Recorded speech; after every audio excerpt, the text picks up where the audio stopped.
ಮಹಾಭಾರತ ಯುದ್ಧ ಮುಗಿದ ನಂತರ ವೇದವ್ಯಾಸರು ತಮ್ಮ ಅಗಾಧ ತಪಸ್ಸಿನ ಶಕ್ತಿಯ ಫಲದಿಂದ ಮೊಮ್ಮಕ್ಕಳ ಕಾಲಾನಂತರವೂ ಆರೋಗ್ಯವಂತರಾಗಿ ಹಿಮಾಲಯದ ತಪ್ಪಲಿನಲ್ಲಿ ವಾಸಿಸುತ್ತಿದ್ದರು. ಆ ಸಮಯದಲ್ಲಿ ಸೃಷ್ಟಿಕರ್ತ ಬ್ರಹ್ಮದೇವ ಮಹಾಭಾರತ ಯುದ್ಧದ ಕುರಿತು ಕೃತಿ ರಚಿಸಲು ಎಸೆದರು.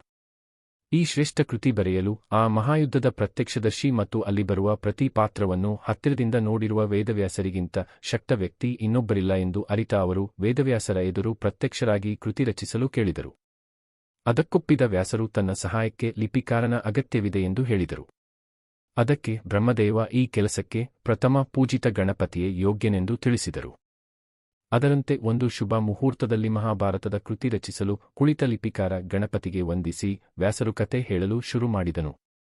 ಅವರು ಹೇಳಿದ್ದನ್ನೆಲ್ಲ ಶ್ರದ್ಧೆಯಿಂದ ಕೇಳಿಸಿಕೊಂಡು ಗಣಪತಿ ಬರೆಯತೊಡಗಿದನು. ವ್ಯಾಸರು ತಮ್ಮ ಉಪಾಯದಂತೆ ತಮಗೆ ಕ್ಷಣಿಕ ವಿಶ್ರಾಂತಿ ಬೇಕೆನಿಸಿದಾಗ ಕ್ಲಿಷ್ಟಕರವಾಗಿರುವ ಮತ್ತು ಯೋಚನೆಗೆ ಒರೆ ಹಚ್ಚುವಂತಹ ವಾಕ್ಯಗಳನ್ನು ಹೇಳಿ ಅದನ್ನು ಗಣಪತಿ ಅರ್ಥೈಸಿಕೊಳ್ಳಲು ತೆಗೆದುಕೊಳ್ಳುವ ಸಮಯದಲ್ಲಿ ವಿಶ್ರಾಂತಿ ಪಡೆದು ಮತ್ತೆ ಕತೆ ಹೇಳುವುದನ್ನು ಮುಂದುವರೆಸಿದರು. ಕೃತಿ ರಚಿಸುವ ಸಮಯದಲ್ಲೊಮ್ಮೆ ಗಣಪತಿಯ ಲೇಖನಿ ತುಂಡಾಗುತ್ತದೆ. ಆಗ ಬರವಣಿಗೆಯನ್ನು ನಿಲ್ಲಿಸುವುದಿಲ್ಲ ಎಂಬ ಮಾತಿನಂತೆ ನಡೆದುಕೊಳ್ಳುವ ಸಲುವಾಗಿ ಗಣಪತಿ ತನ್ನ ದಂತವನ್ನೇ ಮುರಿದು ಕೃತಿ ರಚನೆಯನ್ನು ಮುಂದುವರೆಸಿದನು.